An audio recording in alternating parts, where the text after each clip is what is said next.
पुराणों की कुछ कथाएं ऐसी होती है जिसके बारे में बहुत ही लोगों को कम जानकारी होती है। साथ ही कुछ कथाओं में बहुत विरोधाभास भी होता है।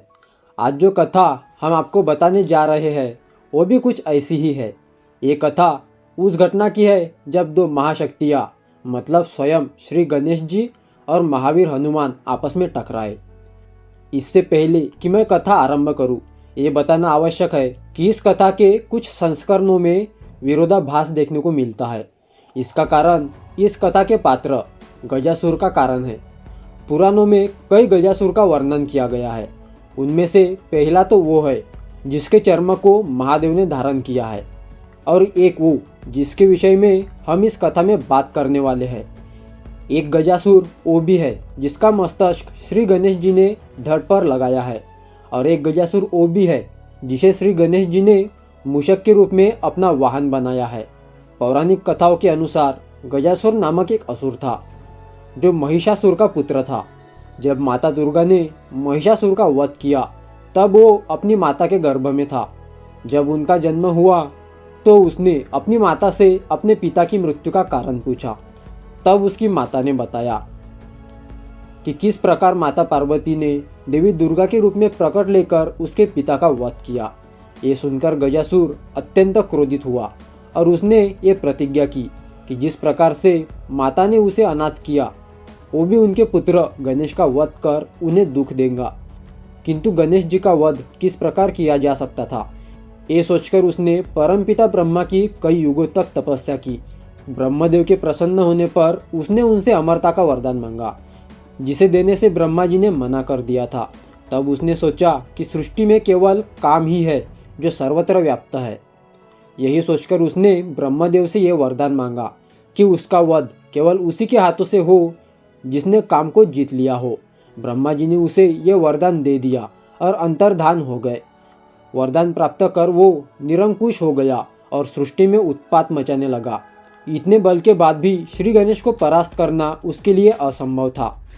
इसी कारण उसने राम भक्त का स्वांग रचा और महाबली हनुमान की तपस्या आरंभ कर दी। जब महाबली ने देखा कि उन्हीं के सामने एक राम भक्त उनकी तपस्या कर रहा है तो उन्होंने गजासुर को दर्शन दिए। गयासुर ने उनसे वरदान का वचन लेकर कहा कि शिवपुत्र गणेश श्री राम की सदैव अवहेलना करता है। मैं चाहता हूँ कि आप उससे युद्ध कर उसे मृत्युदंड दे। हनुमान जी वचनबद्ध थे, इसीलिए वे श्री गणेश से युद्ध को चले गए। मार्ग में उनकी भेंट देवर्षि नारद से हुई। उन्होंने देवर्षि से पूछा कि क्या वास्तव में गणेश रामद्रोही है। देवर्षि स्वयं चाहते थे कि गजासुर का विनाश शीघ्र ही हो। यही सोचकर उन्होंने झूठ तो नहीं बोला, पर बात बदलकर कहा कि गणेश तो सदैव शिव भक्ति में लीन रहते हैं। श्री राम का स्मरण करते तो मैंने उन्हें कभी नहीं देखा और ना ही कभी सुना। देवर्षि से ऐसा सुनकर हनुमान उसे सत्य मानकर कैलाश पहुँचे और श्री गणेश को ललकारा। उधर देवर्षि तत्काल माता पार्वती के पास गए और उन्होंने सूचित किया कि महाबली हनुमान विघ्नहर्ता से युद्ध करने कैलाश पहुंच गए। यह सुनकर माता तत्काल महादेव के साथ उस युद्ध को रोकने के लिए चली गई।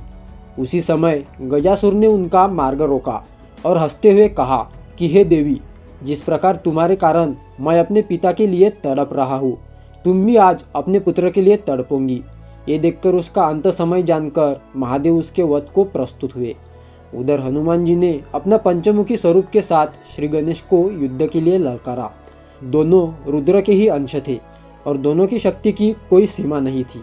दोनों अनेक प्रकार के दिव्यास्त्रों से एक दूसरे पर प्रहार करने लगे, किंतु उनका कोई परिणाम नहीं निकला। वे दोनों ऐसे देवता थे जिन्हें बचपन में ही अनेकों देवताओं से कई वरदान मिले थे। दोनों के बीच युद्ध बहुत देर तक चलता रहा, किंतु कोई पीछे हटने को तैयार नहीं था। युद्ध को अधिक खींचता देख श्री गणेश जी ने अपना अमोघ अंकुश हनुमान जी पर चलाया। पवन पुत्र ने अपनी अमोघ गदा को उसके प्रतिकार के लिए चलाया। जब दोनों दिव्यास्त्र टकराए तो पूरी सृष्टि हिल गई। उसी समय श्री गणेश जी ने अपनी सूंड से हनुमान जी को और पवन पुत्र ने अपनी पूंछ से विघ्नहर्ता को इस प्रकार जकड़ लिया कि दोनों युद्ध लड़ने में असमर्थ हो गए। उधर गजासुर काल के वश में आकर महादेव से टकराया। सृष्टि में महादेव ही ऐसे हैं जिन्होंने काम को जीता हुआ है। यही ब्रह्मा जी का वरदान भी था। उस असुर का अंत समय निकट आया देखकर महादेव ने तत्क्षण अपने त्रिशूल से गजासुर का मस्तक काट लिया। इसी प्रकार उस अन्यायी असुर का अंत हुआ। तब शिव शक्ति तत्काल उस स्थान पर पहुँचे जहाँ श्री गणेश जी और हनुमान जी एक दूसरे को जकड़े विवश खड़े थे। महादेव ने उन दोनों को मुक्त किया और समझा बुझाकर उस युद्ध को रुकवाया। तब माता पार्वती ने हनुमान जी ने गजासुर के शल के विषय में बताया और ये भी बताया कि वो असुर महादेव के हाथों मारा जा चुका है। माता ने कहा कि राम और शंकर में कोई भेद नहीं है, दोनों एक ही है। जो दोनों को अलग अलग समझता है उन्हें किसी की भक्ति प्राप्त नहीं होती। तत्पश्चात माता के आग्रह पर महादेव ने हनुमान जी को अपना वही स्वरूप दिखाया जिस स्वरूप में श्री राम ने उन्हें रामेश्वर में स्थापित किया था।